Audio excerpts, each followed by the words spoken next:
നമസ്കാരം. എല്ലാ മാന്യ പ്രേക്ഷകർക്കും ബി പോസിറ്റീവിന്റെ ഒരു പുതിയ അധ്യായത്തിലേക്ക് ഹൃദയം നിറഞ്ഞ സ്വാഗതം. ശരത്, നമ്മുടെ ജീവിതത്തിൽ, നമ്മുടെ ദിനചര്യങ്ങളിൽ നമ്മൾ ഏറ്റവും കൂടുതൽ ആശ്രയിക്കുന്ന ഒരു പക്ഷേ ഓട്ടോറിക്ഷകളായിരിക്കും അല്ലേ? തീർച്ചയായിട്ടും. കാരണം പലപ്പോഴും നമുക്ക് സ്വന്തം വണ്ടി ഉപയോഗിക്കാൻ പറ്റാത്ത അവസരങ്ങളിൽ അല്ലേ? അതെ. അത് മാത്രമല്ല, സ്കൂൾ കുട്ടികൾ സ്കൂളിലേക്ക് പോകാനായാലും ശരി, പോരത്തിന് ഇപ്പോൾ മഴക്കാലമാണ്. അപ്പോൾ എല്ലാവർക്കും മഴ നനയാതെ സുരക്ഷിതമായി അവരുടെ ജോലി സ്ഥലങ്ങളിലേക്ക് എത്താനായിട്ടും ഓട്ടോകളിൽ ആശ്രയിക്കുന്നുണ്ട്.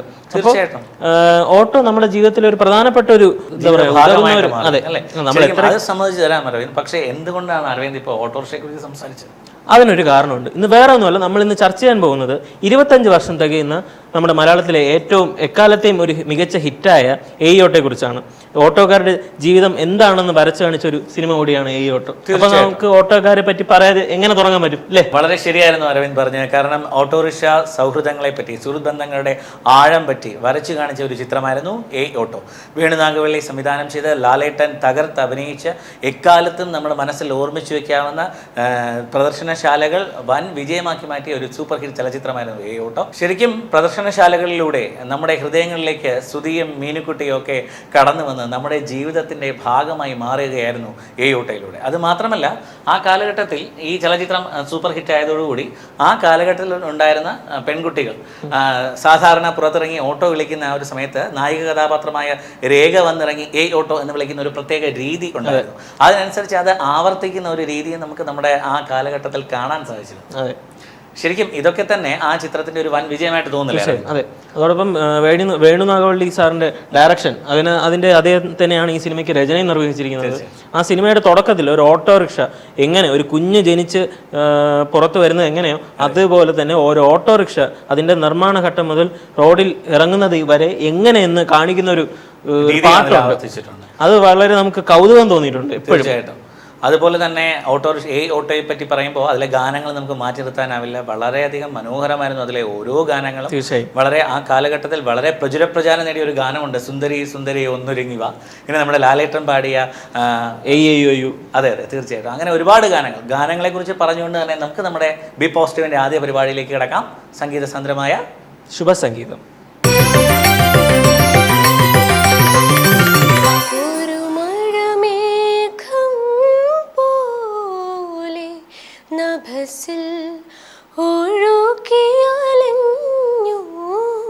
തളർന്നു ഒരു മഴമേഘം പോലെ നഭസിൽ ഒഴുകിയലഞ്ഞു തളർന്നു. ഒരു ജന്മം മുഴുവൻ പാഴാക്കുമോ എൻ്റെ ഒരു സ്വപ്നമെങ്കിലും പോവാകുമോ? ഒരു മഴമേഘം പോലെ നഭസിൽ ഒഴുകിയലഞ്ഞു തളർന്നു. സൂര്യരശ്മികൾ ഏറ്റൻ ചിറകിലെ സുതാര്യ തൂലിക ഒരുക്കുന്നു. സൂര്യരശ്മികൾ ഏറ്റൻ ചിറകിലെ സുതാര്യ തൂലിക ഒരുക്കുന്നു. കാറ്റിൻ കൈയിൽ തളർന്നു പാറി കർമ്മപദങ്ങൾ വീതുമ്പുന്നു. എൻ്റെ കനവുകൾ വീണു വീതുമ്പുന്നു. കാറ്റിൻ കൈയിൽ തളർന്നു പാറി കർമ്മപദങ്ങൾ വീതുമ്പുന്നു. എൻ്റെ കനവുകൾ വീണു വീതുമ്പുന്നു. ഒരു മഴമേഘം പോലെ നഭസിൽ ഒഴുകിയലഞ്ഞു തളർന്നു. നീലവാനം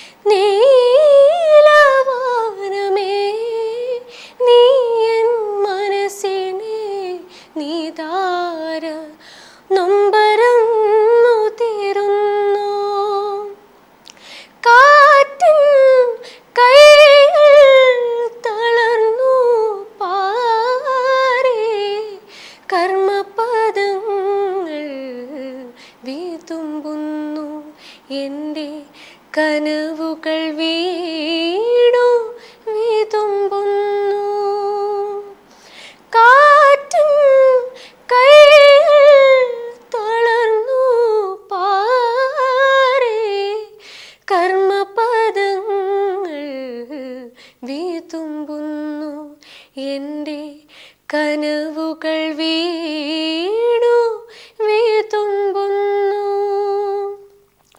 ഒരു മഴമേഘം പോലെ നഭസിൽ ഒഴുകിയലഞ്ഞു തളർന്നു ഒരു ജന്മം മുഴുവൻ പാഴാക്കുമോ എൻ്റെ ഒരു സ്വപ്നമെങ്കിലും പൂവാകുമോ? നേരത്തെ നമ്മൾ ഈ ഇടയ്ക്ക് നമ്മളെ വിട്ട് വേർപിരിഞ്ഞൊരു വ്യക്തിയാണ് മുഹമ്മദ് അലി. തീർച്ചയായിട്ടും നമുക്ക് വളരെയധികം വേദനാജനകമായ ഒരു സംഭവമായിരുന്നു അത്. അപ്പോൾ അദ്ദേഹത്തോടൊപ്പം ബോക്സിംഗ് പരമ്പരയിൽ നമ്മൾ ഏറ്റവും കൂടുതൽ ഇഷ്ടപ്പെടുന്ന മറ്റൊരു വ്യക്തി എന്ന് പറയുന്നത് മൈക്ക് ടൈസൺ ആയിരിക്കും. അതെ. അപ്പോൾ അദ്ദേഹത്തെ പറ്റി പറഞ്ഞു വന്നപ്പോഴാണ് ജൂൺ 30, 1966 അദ്ദേഹം ജനിച്ചത്. അപ്പോൾ അതുപോലെ മറ്റൊരു പ്രത്യേകത എന്ന് പറയുന്നത് എന്താണ്? ഇന്ന് 1971 ജൂൺ 30 സനത് ജയസൂര്യ ജനിച്ച ഒരു ദിവസം കൂടിയാണ്. രണ്ടും ജനനങ്ങളാണ്. വേർപാടുകളും വിരഹങ്ങളും ഒക്കെയാണ് നമുക്ക് വേദന സമ്മാനിക്കുന്നത്. എന്തായാലും ഇത്തരത്തിലുള്ള ചരിത്ര സത്യങ്ങളിലേക്ക് വിരൽ ചൂണ്ടുന്ന പരിപാടിയാണെടുത്തത്. നമുക്ക് കാണാം ചരിത്രത്തിൽ ഇന്ന്.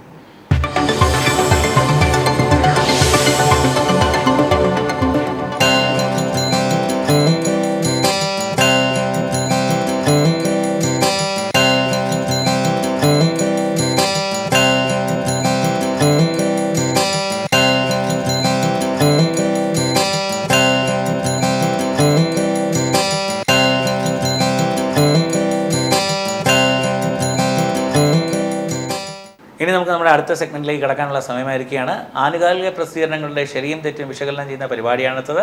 നമുക്ക് കാണാം കന്നഡ.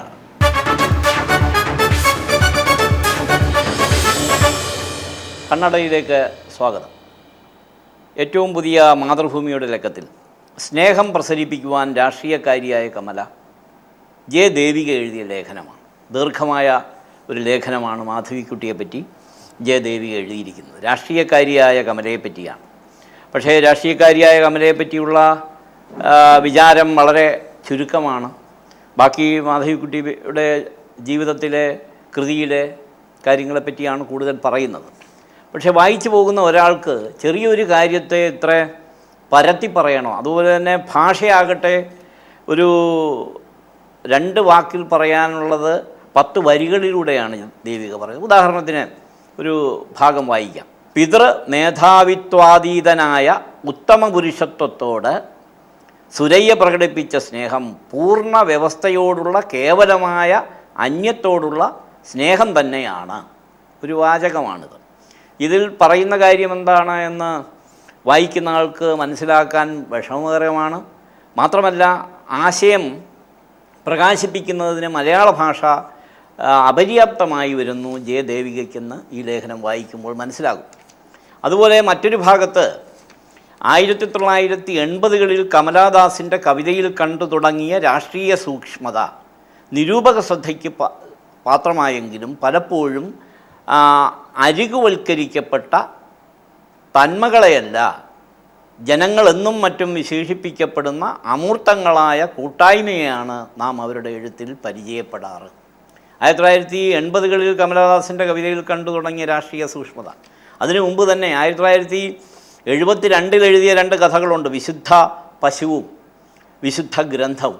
വളരെ രാഷ്ട്രീയ ബോധമുള്ള 2 കഥകളാണ് 50 കൊല്ലത്തിന് മുൻപ് കമലദാസ് എഴുതിയത്. മാത്രമല്ല പല കഥകളിലും അക്കാലത്തുള്ള ലോക്കപ്പ് തുടങ്ങിയ കഥകളിലെല്ലാം രാഷ്ട്രീയ സൂചന വളരെ കൂടുതലാണ്. 80കളിൽ തുടങ്ങിയതല്ല കമലദാസിൻ്റെ രാഷ്ട്രീയ സൂക്ഷ്മത എന്ന് പല അബദ്ധങ്ങളും ഈ ലേഖനത്തിലുണ്ട്. ഈ വളരെ ക്ലിഷ്ടമായ രീതിയിൽ ഇത്രയും പുറം വ്യർത്ഥമാക്കി എന്ന് മാത്രമേ ഈ ലേഖനത്തെപ്പറ്റി പറയാൻ കഴിയുള്ളൂ. ഇത് പുതിയ മാതൃഭൂമിയുടെ പുതിയ ലക്കത്തിൽ ജെ ദേവിക എഴുതിയ ലേഖനമാണ്. എന്നാൽ ഈ ലേഖനത്തിന് ഉള്ളൊരു വിവാദം ഉണ്ടാക്കത്തക്ക രീതിയിൽ എന്തിനായിരുന്നു മാധവിക്കുട്ടി തിരഞ്ഞെടുപ്പിൽ മത്സരിച്ചത് എന്ന ഒരു ശീർഷകവും മാതൃഭൂമി ആഴ്ചപ്പതിപ്പിൻ്റെ മുൻപിൽ അച്ചടിച്ച് വെച്ചിട്ടുണ്ട്. പക്ഷേ ഇതുമായി ബന്ധപ്പെട്ടതല്ല അകത്തെ ലേഖനം. ഈ വിധത്തിൽ പരസ്പര ബന്ധമില്ലാത്ത കാര്യങ്ങളിലൂടെ വായനക്കാരെ ഒരു വിധത്തിൽ പറ്റിക്കുക കൂടിയാണ് മാതൃഭൂമി ആഴ്ചപ്പതിപ്പിൻ്റെ ഈ ലക്കം ചെയ്തിരിക്കുന്നത്. മാതൃഭൂമി കഴിഞ്ഞാൽ പിന്നെ കലാകൗമുദിയിൽ വരുന്ന ഒരു വിശേഷം സുബ്രഹ്മണ്യദാസിൻ്റെ ഇടവപ്പാതി എന്ന കവിതയാണ്. കാലമേ നിൻ്റെ കഠാരയ്ക്ക് ഉടുപ്പാകാൻ തരില്ല ഞാൻ എൻ്റെ ചങ്കില ചോര, ചുമരില്ലാ വീട്ടിൽ ഒരാത്മവിദ്യാലയം, ഭേദങ്ങളില്ലാതെ സംഘം ശരണം ഗച്ഛാമി. ഇത് ഇടവപ്പാതി എന്ന സുബ്രഹ്മണ്യദാസിൻ്റെ കവിതയാണ്. വളരെ കാലത്തിന് ശേഷം സുബ്രഹ്മണ്യദാസ് എഴുതുന്ന ഒരു കവിതയാണ്. ഈ കവിതയിൽ ഇടവപ്പാതി വിഷയമാണെങ്കിലും അത് സമകാലിക ജീവിതത്തിൻ്റെ ഒരു അവസ്ഥയെയാണ് നിർദ്ധാരണം ചെയ്യുന്നത്. പുതിയ കലാകുമുദിയുടെ വിശേഷമാണ്. ജൂൺ 19 തീയതി വെച്ച് ഇറങ്ങിയ കലാകുമുദി. ചന്ദ്രികയുടെ ഓരോ ആഴ്ചപ്പതിപ്പും വളരെ സാരവത്താണ്, വിഭവ സമൃദ്ധമാണ്. പുതിയ കഥാപ്പതിപ്പിൽ നവകഥയുടെ ശരീരഭാഷ എന്ന പേരിൽ ഡോക്ടർ അജിതൻ മേനോത്ത് എഴുതിയ ഒരു ലേഖനമുണ്ട്. നല്ലൊരു ലേഖനമാണിതിൽ. ഉത്തരാധുനിക സമൂഹത്തിൻ്റെ മൃഗവാസനകളെ ആവിഷ്കരിക്കുമ്പോൾ പോലും ആഖ്യാന കൗശലത്തിൽ സർഗപരമായ അച്ചടക്കം പാലിക്കേണ്ടതുണ്ട്. കഥയെ അതിശയിക്കുന്ന സാമൂഹിക യാഥാർത്ഥ്യങ്ങളായാലും കൃത്രിമമായ ശരീരഭാഷ കഥയ്ക്ക് ഉണ്ടാകരുത്. വളരെ സാരവത്തായ ഒരു ലേഖനമാണ് ചന്ദ്രികയുടെ മുഖലേഖനമായി കൊടുത്തിരിക്കുന്നത്. അതുപോലെ തന്നെ പുതിയ ധാരാളം എഴുത്തുകാരെ ചന്ദ്രികയിലൂടെ പുറത്തേക്ക് കൊണ്ടുവരുന്നതിനും അതിൻ്റെ പത്രാധിപർ ശ്രമിക്കുന്നുണ്ട്. എം മുഹമ്മദ്, മുസ്തഫ ദേശമംഗലം, മിനി PC, ഇങ്ങനെ കുറേ എഴുത്തുകാരാണ്. ഈ എഴുത്തുകാരൊക്കെ തന്നെ വളരെ വ്യത്യസ്തമായിട്ടുള്ള ജീവിതാനുഭവങ്ങൾ കഥയിൽ പങ്കുവയ്ക്കുന്നവരുമാണ്. ഇത് ഏറ്റവും പുതിയ ലക്കം ചന്ദ്രികയുടെ വിശേഷമാണ്. ഗ്രന്ഥലോകത്തിൻ്റെ പുതിയ പതിപ്പിൽ, മെയ്ലക്കം പുറത്തിറങ്ങിയ പതിപ്പിൽ സൃഷ്ടിപരതയുടെ കാത്തിരിപ്പ് എന്ന പേരിൽ ബാലേന്ദ്രൻ ചുള്ളിക്കാടും ഷാജി N കരുണും തമ്മിൽ നടത്തുന്ന ഒരു സംഭാഷണമുണ്ട്. ബാലേന്ദ്രൻ ചുള്ളിക്കാടിൻ്റെ കവിതകളെയും ജീവിതത്തെപ്പറ്റിയുമാണ് ഷാജി N കരുൺ അധികവും ചോദ്യങ്ങൾ ചോദിക്കുന്നത്. ഇതിൽ ഒരു ചോദ്യം, അതിൻ്റെ ഉത്തരം ഇങ്ങനെയാണ്: കവിജീവിതത്തിൻ്റെ ബാലൻസ് ഷീറ്റ് എന്താണ് എന്ന് ഷാജി N കരുൺ ചോദിക്കുന്നു. അതിന് മറുപടി, കുറച്ച് കവിതകൾ എഴുതി, അത്രയേ ഉള്ളൂ. അതാണ് ഈ കവി എന്ന നിലയിൽ ബാലൻസ് ഷീറ്റ്. ഏതാണ്ട് 100-ൽ താഴെ കവിതകൾ മാത്രം. അപ്പോൾ ഈ വിധത്തിലാണ് ചോദ്യവും ഉത്തരവും. വേറൊരു ചോദ്യം ഇങ്ങനെയാണ്: മൂർത്തമായ ഒരു കവിതാ രൂപം സൃഷ്ടിക്കാൻ കഴിയുമെന്ന് പ്രതീക്ഷിക്കുന്നുണ്ടോ? അതിനുത്തരം, കഴിഞ്ഞേക്കാം, അത്രയേ ഉള്ളൂ, കഴിയാതെയും ഇരിക്കാം. ഈ വിധത്തിൽ ഈ വായിക്കുന്ന ആളുകളെ പറ്റിക്കുന്ന വിധത്തിലാണ് ചോദ്യവും ഉത്തരവും. ചോദ്യം കൃത്യമായി പറയുന്നുണ്ടെങ്കിലും ഉത്തരത്തിൽ ഒരു അലംഭാവം കാട്ടുന്നുണ്ട് കവി. മാത്രമല്ല, ഇത് വായിച്ചു പോകുന്ന ഒരാൾക്ക് ഈ അഭിമുഖത്തിൽ നിന്ന് കാര്യമായി ഒന്നും കിട്ടുന്നില്ല എന്ന് മാത്രമല്ല, ഈ ചോദ്യം എന്തിനായിരുന്നു എന്നുള്ള ഒരു ചോദ്യം കൂടെ മനസ്സിൽ ഉണ്ടാകും. ഇത് പുതിയ ലക്കം ഗ്രന്ഥാലോകത്തിലെ ഒരു വിശേഷമാണ്. വളരെ വായിച്ചു പോകുന്ന ആളുകൾക്ക് കൂടുതൽ കാര്യങ്ങൾ സംഭാഷണം ആരെയാണോ നടത്തിയത് അയാളിൽ നിന്ന് കിട്ടാത്ത ഒരു അവസ്ഥയിലേക്ക് എത്തുകയും ചെയ്യുന്നു. വളരെ ചെറുതെങ്കിലും വളരെ വ്യത്യസ്തമായ ഒരു കവിതയാണ് റഫീഖ് അഹമ്മദ് മാധ്യമം ആഴ്ചപ്പതിപ്പിൽ എഴുതിയിരിക്കുന്നത്. കവിത ഈ അതിരപ്പള്ളിയെ പറ്റിയാണ്. ആകപ്പാടെ 8 വരിയേ ഉള്ളൂ. മഴ വെളിച്ചം വീണ് മങ്ങിത്തിളങ്ങുന്ന മലകളാണിന്നെൻ്റെ വർഗശത്രു. ശത്രു എന്നാണ് കവിതയുടെ പേര്. അവയിലൂടെ അണിമുറിയാതെ വീണൊഴുകുന്ന ജലധാര മറ്റൊരു മുഖ്യശത്രു. അതിരറ്റ സ്നേഹത്തണുപ്പാൽ ചെടികളെ പലതരം ജീവപ്രകാശനത്തെ ഉയിരോട് ചേർക്കുന്നൊരു അതിജീവനത്തിൻ്റെ അതിരപ്പള്ളിയിൽ നീയൻ ജന്മശത്രു. ഒരു ശത്രു സമകാലിക രാഷ്ട്രീയാവസ്ഥയെയും അതുപോലെ തന്നെ ജീവിതാവസ്ഥയെയും സമ്യക്കായി പ്രതിനിധാനം ചെയ്യുന്ന ഒരു കവിതയാണ് ശത്രു എന്ന റഫീഖ് അഹമ്മദിൻ്റെ കവിത. ആദ്യം തന്നെ വളരെ പ്രാധാന്യത്തോടുകൂടി ഈ മാധ്യമം ആഴ്ചപ്പതിപ്പിൽ കൊടുക്കുന്നുമുണ്ട്. ഇതിൽ തന്നെ പുതിയൊരു കവിയുടെ കവിതയുണ്ട്, കരിമ്പുലിയും മയിലും. ബിനു M പള്ളിപ്പാടാണ് കവി. അപ്പോൾ പുറം ലോകത്തെ പറ്റിയുള്ള ഒരു കവിതയാണ്. ഈ അധികം പ്രസിദ്ധീകരണങ്ങളിൽ എഴുതാതെ ചുരുക്കം ചില പ്രസിദ്ധീകരണങ്ങളിൽ മാത്രം എഴുതി വരുന്ന ഒരു കവിയാണ് ബിനു M പള്ളിപ്പാട്. പള്ളിപ്പാടിൻ്റെ കവിതയും ഇതേ ലക്കത്തിൽ തന്നെ കാണാം. ഇനിയും പുതിയൊരു കവിയുടെ കവിത, ഷീലാലാൽ എന്നാണ് കവയത്രിയുടെ പേര്. പല പ്രസിദ്ധീകരണങ്ങളിലും അടുത്ത കാലത്തായി ഷീലാലാലിൻ്റെ കവിതകൾ കാണുന്നുണ്ട്. തീ പിടിക്കുന്ന ചിത്രശലഭങ്ങൾ എന്നാണ് കവിതയുടെ പേര്. ഇത് പ്രസിദ്ധപ്പെടുത്തിയിരിക്കുന്ന സംഘടിതയുടെ ജൂൺ ലക്കത്തിലാണ്. സംഘടിത സ്ത്രീകൾക്ക് വേണ്ടിയുള്ള ഒരു പ്രസിദ്ധീകരണമാണ്. സ്ത്രീകളുടെ പോരാട്ടങ്ങൾക്ക് കുടപിടിക്കുന്ന സ്ത്രീകളുടെ തന്നെ ഒരു പ്രസിദ്ധീകരണമാണ്. അതിൽ ഷീലാലാലിൻ്റെ ഈ കവിത വളരെ മനോഹരമായി കൊടുത്തിട്ടുണ്ട്. നല്ല കവിതയുമാണ്. തീ പിടിക്കുന്ന ചിത്രശലഭങ്ങളെന്നാണ് കവിതയുടെ ഇടയ്ക്കുള്ള ഏതാനും വരികൾ ഇങ്ങനെയാണ്: കാലം ഉറ്റുനോക്കി ഇരിക്കുമ്പോൾ എനിക്കെൻ്റെ കൈകൾ നഷ്ടപ്പെടുന്നു, എല്ലാ ചിരികളും അലർച്ചകളാകുന്നു, എല്ലാ കണ്ണുനീരും പുഴകളാകുന്നു, പച്ചിലയിൽ വന്നിരിക്കുന്ന ഒരു ചിത്രശലഭത്തിന് തീ പിടിക്കുന്നു, വിജനതയിൽ കാൽതട്ടി വീഴുമ്പോൾ കുഞ്ഞുങ്ങൾക്ക് നാവ് നഷ്ടപ്പെടുന്നു, വ്രണമായിത്തീരുന്ന അവരുടെ കുഞ്ഞവയവങ്ങൾ നോക്കി കാറ്റ് മൂക്കുപൊത്തുന്നു.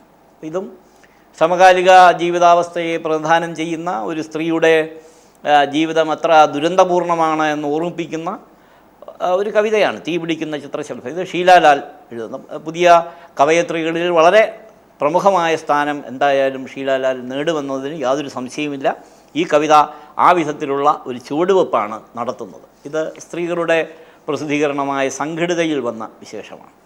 എതിർദിശ മാസികയിൽ വളരെ എടുത്തു പറയേണ്ടതായ ഒരു വിഭവമുണ്ട്, കഥാവിശകലന പങ്ക്തി.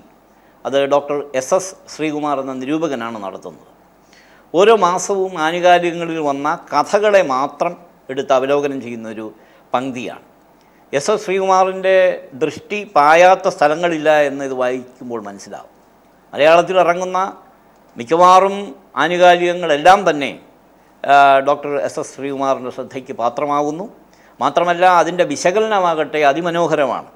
കൃതികളെ വിശകലനം ചെയ്യുന്ന ഒരു രീതി ശ്രീകുമാർ സ്വീകരിക്കുന്നതിന് ഉദാഹരണം ഇതാ: ആഖ്യാനം കൊണ്ട് രസിപ്പിക്കുക എന്ന ലക്ഷ്യം മാത്രമല്ല, കഥകൾ കഴിഞ്ഞ മാസം ഉണ്ടായിട്ടുണ്ട്. അലിഗറിയുടെയും ഫാൻറ്റസിയുടെയും അതിയാഥാർത്ഥ്യത്തിൻ്റെയും സങ്കീർണതകൾ കൊണ്ട് ആഖ്യാനം ഞെരുങ്ങുന്നത് നാം കാണുന്നു. ചിലരാകട്ടെ യാതൊരു സങ്കീർണ കലാതന്ത്രങ്ങളും സ്വീകരിക്കാതെ ലളിതമായി ആഖ്യാനം ചെയ്തു പോവുകയും എന്നാൽ വീണ്ടും വീണ്ടും വായിപ്പിക്കുന്ന തരത്തിൽ എളുപ്പം വ്യാഖ്യാനിച്ചെടുക്കാൻ ആകാത്ത മാനുഷിക ഭാവങ്ങളുടെ സൂക്ഷ്മാന്വേഷണത്തിന് നമ്മെ നിർബന്ധിതമാക്കുകയും ചെയ്യും. അത് ഈ ലേഖനത്തിൻ്റെ ഒരു സവിശേഷത. ഒരു കഥയെ വെറുതെ അവലോകനം ചെയ്തു പോവുകയല്ല ചെയ്യുന്നത്, സൂക്ഷ്മമായി കഥയിലേക്ക് ഇറങ്ങിച്ചെന്ന് കഥയുടെ പ്രത്യേകതകൾ എന്താണ് എന്ന് എടുത്ത് പറയുകയും ചെയ്യുന്നു. ഈ ലേഖനത്തിൻ്റെ ഒരു സവിശേഷ സ്വഭാവം നേരത്തെ പറഞ്ഞതുപോലെ നിരൂപണ സ്വഭാവം കൂടി ഉണ്ടെന്നുള്ളതാണ്. വെറും ഒരു വിശകലന സ്വഭാവം മാത്രമല്ല, ഒരു നിരൂപണ സ്വഭാവം കൂടി ഈ ലേഖനത്തിന് ഉണ്ട്. കണ്ണൂരിൽ നിന്ന് പ്രസിദ്ധപ്പെടുത്തുന്ന അകം മാസികയിൽ 2 കവിതകൾ ശ്രദ്ധേയമാണ്. ആർ ശ്രീലതാവർമ്മയുടെയും ബിജു കാഞ്ഞങ്ങാടിൻ്റെയും. ഈ കവയത്രിയും ഈ കവിയും പുതിയ കാലഘട്ടത്തിൻ്റെ സൗന്ദര്യ സങ്കല്പങ്ങൾക്കനുസരിച്ച് കവിതകൾ എഴുതുന്ന ആളുകളാണ്. ഇന്നത്തെ കണ്ണട ഇവിടെ സമാപിക്കുന്നു. ഇനി അടുത്ത കണ്ണട വരുന്ന വ്യാഴാഴ്ച ഇതേ സമയം. ഓട്ടോറിക്ഷ സുഹൃത്ബന്ധങ്ങളെക്കുറിച്ച് പറഞ്ഞുകൊണ്ടാണ് ഞങ്ങൾ ഇന്നത്തെ ഈ അധ്യായം ആരംഭിച്ചത്. ശരിക്കും ഞങ്ങൾ 2 സുഹൃത്തുക്കളാണ്. ഞങ്ങൾ വളരെയധികം സുഹൃത്ബന്ധത്തിന് വില കൽപ്പിക്കുന്നവരാണ്. അതുകൊണ്ട് തന്നെ ഈ സുഹൃത്ബന്ധത്തിൻ്റെ കഥയെപ്പറ്റി സംസാരിച്ചു പറഞ്ഞാൽ ഞങ്ങൾക്ക് വളരെയധികം സന്തോഷമായിരുന്നു, അല്ലേ? ഇനി എന്തായാലും ഞങ്ങൾ ആഗ്രഹിക്കുന്നത് നിങ്ങൾ പ്രേക്ഷകരുടെ വിലയേറിയ നിർദ്ദേശങ്ങളും അഭിപ്രായങ്ങളും ചെറിയ ചെറിയ വിമർശനങ്ങളുമാണ്. അതിനായിട്ട് ഞങ്ങളൊരു വിലാസം തരുന്നുണ്ട്. ഞങ്ങളുടെ വിലാസം B positive, Panorama Media, Chettikulangara, Thiruvananthapuram 1. Phone number 047124666160. അവർ email ID panorama.tvmedia@gmail.com. Sharath, Auto എന്ന സിനിമയെക്കുറിച്ചാണ് നമ്മളിപ്പോൾ പറഞ്ഞുകൊണ്ടിരുന്നത്. അപ്പോൾ അതിനകത്ത് മോഹൻലാൽ ചെയ്ത സുധി എന്ന കഥാപാത്രത്തെ കൂടാതെ ആ സിനിമയിൽ മറ്റൊരുപാട് കഥാപാത്രങ്ങളുണ്ട്. വൻ താരനിരകൾ തന്നെ പറയാം, നമ്മുടെ മനസ്സിനെ സ്പർശിച്ച. അതിനകത്ത് കഥാപാത്രങ്ങൾ എന്ന് വിശേഷിച്ച് എടുത്തു പറയേണ്ടതെന്ന് പറഞ്ഞാൽ രേഖ മാം ചെയ്ത മീനുക്കുട്ടി എന്ന കഥാപാത്രം, അതുപോലെ തന്നെ ത്രികൃഷി അദ്ദേഹത്തിന്റെ കഥാപാത്രം, സുകുമാരി അമ്മയുടെ കഥാപാത്രം. അതെ, എന്താ പറയാ, ഒരു വില്ലനായ നമുക്ക് ഇവർക്കും പ്രിയങ്കരനായ നമ്മെ വിട്ടുപിരിഞ്ഞ മുരളിയേട്ടന്റെ തീർച്ചയായും അദ്ദേഹത്തെ പറ്റി എടുത്ത് പറയേണ്ട ഒരു കാര്യം തന്നെയാണ്. ഒരു എന്താ പറയുക, നമുക്ക് മനസ്സിൽ എന്നും നിൽക്കുന്ന ഒരു കഥാപാത്രമാണ് മുരളി സാർ ചെയ്ത ഇതിലെ കഥാപാത്രം. ശരി, അദ്ദേഹം ചെയ്ത ഏതൊരു കഥാപാത്രം നമ്മളെ മനസ്സിൽ, അദ്ദേഹം ഏത് സിനിമയിലായാലും ശരി, അദ്ദേഹം ചെയ്യുന്ന ഒരു കഥാപാത്രം എന്നും വേറിട്ട് നിൽക്കും. ഒരു മുതൽക്കൂട്ടാണ് മലയാള സിനിമാ രംഗത്ത്, ഒരു മുതൽക്കൂട്ടാണ് മുരളി സാർ. ശരിക്കും ഈ ഒരു അവസരത്തിൽ ബി പോസിറ്റീവ് അംഗങ്ങൾ ശരിക്കും മുരളി സാറിനെയും ത്രികൃഷി സാറിനെയും ഒക്കെ ഞങ്ങൾ അവരുടെ ആത്മാവിനായി ആത്മാവിനായിട്ട് നിത്യശാന്തിക്കായിട്ട് പ്രാർത്ഥിക്കുകയാണ്. അതുപോലെ തന്നെ എയോട്ടെക്കുറിച്ച് പറയുമ്പോൾ നർമ്മത്തിന് ഒരുപാട് പ്രാധാന്യം ഉള്ള ഒരു ചലച്ചിത്രമായിരുന്നു ഇത്. നമ്മുടെ കുഞ്ചൻ ചെയ്ത കഥാപാത്രം അതൊക്കെ തന്നെ ശ്രീനിവാസനെ കളിയാക്കിക്കൊണ്ട് അതൊക്കെ ആ കാലഘട്ടത്തിൽ എന്നും വിദ്യാലയങ്ങളിലൊക്കെ ഒരുപാട് ആവർത്തിച്ചിട്ടുള്ള, അതിന്റെ പേരിൽ പലപ്പോഴും വട്ടപ്പേര് വന്നിട്ടുണ്ട്. ഇന്നും ഉണ്ട്. ഇന്നും പൊക്കവും കുറഞ്ഞവരെ അതിനകത്ത് ശ്രീനിവാസനെ എങ്ങനെ അഭിസംബോധന ചെയ്യുന്നു അതുപോലെ തന്നെയാണ് ഇന്നും അഭിസംബോധന ചെയ്തു. അതെ, ശരിക്കും എന്ത് തന്നെ ആയാലും ചിരിക്കാനും ഓർത്ത് ചിരിക്കാനും ചിന്തിക്കാനും ഒന്നെല്ലാം മറന്ന് ആസ്വദിക്കാനും എയോട്ട ഉപകരിച്ചു എന്നാണ് ഞങ്ങളുടെ വിശ്വാസം. അതുപോലെ തന്നെ ഇന്നത്തെ ബി പോസിറ്റീവും ഞങ്ങൾ നിങ്ങളുടെ മുമ്പിൽ എത്തിച്ച ബി പോസിറ്റീവും വളരെ മനോഹരമായിട്ട് നിങ്ങൾ ആസ്വദിച്ച് കാണുമെന്ന വിശ്വാസത്തോടു കൂടി ഇന്ന് ഞങ്ങൾ അവസാനിപ്പിക്കുകയാണ്. മറ്റൊരു അധ്യായത്തിൽ വീണ്ടും കാണാമെന്നുള്ള ശുഭപ്രതീക്ഷയോടെ നന്ദി, നമസ്കാരം.